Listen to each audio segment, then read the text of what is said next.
ఓం శ్రీ గురుభ్యో నమ. గం గణాధిపతయే నమ. శ్రీ అశ్వయోగ విద్యాపీఠం వీక్షకులకి స్వాగతం.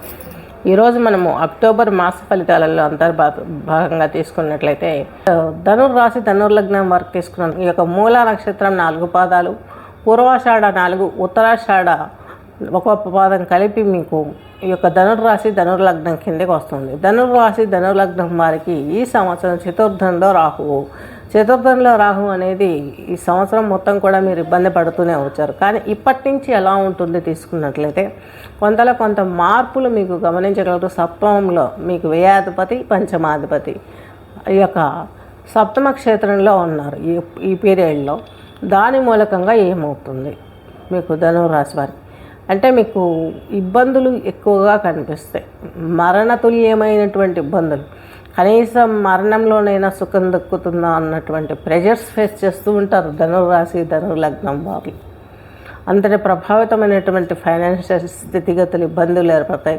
కుటుంబంలో అవమానం ఏర్పడుతుంది, సొసైటీలో అవమానం ఫేస్ చేస్తారు. ఫైనాన్షియల్ కష్టాలు ఎక్కువగా ఉంటాయి. అలాగే ఈ కష్టాలు వీటన్నిటి నుంచి బయటపడాలంటే దత్తాత్రేయ మంత్రం, దత్త ప్రదక్షిణలు చేసుకోవడం ఎంతో అవుతుంది. ఈ యొక్క దత్తాత్రేయ స్వామి ప్రదక్షిణలు చేసుకోవడం, స్తోత్రాలు వినడం, చదవడం మూలంగా, రావి ప్రదక్షిణలు చేయడం మూలంగా కొంత ప్రయోజనం సమకూరే అవకాశాలు స్పష్టంగా గోచరిస్తున్నాయి. సంతానంతో మీకు ప్రాబ్లమ్స్ వచ్చే అవకాశాలు ఉన్నాయి. నిద్రాభంగాలు, కలత నిద్ర, ఇవన్నీ తొట్టుపాటు, ఇవన్నీ మిమ్మల్ని ఇబ్బంది పెట్టే అవకాశాలు స్పష్టంగా గోచరిస్తున్నాయి. మీకు నెక్స్ట్ వచ్చేసి మీకు లాభంలో వచ్చేసి శుక్రాచార్యుల వారు ఉన్నారు.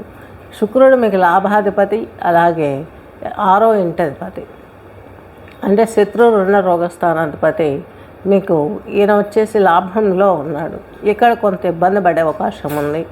ధనమూలకమైనటువంటి ఇబ్బందులు ఫేస్ చేస్తారు. అనారోగ్యము, అవమానాలు ఇలాంటివి ఎక్కువ అయ్యే అవకాశం. కేవలం ఒక ధనుర్రాశి ధనుర్లగ్నం వారికి ఇన్ని సమస్యలు ఉండడం మూలంగా ఊపిరి పీల్చుకోలేకపోయినంత ఇబ్బంది పడతారు. లక్ష్మీ ఆరాధనలు చేయండి. శుక్రవారం 10:30 నుంచి 12 గంటల వరకు రాహుకాలం ఉంటుంది.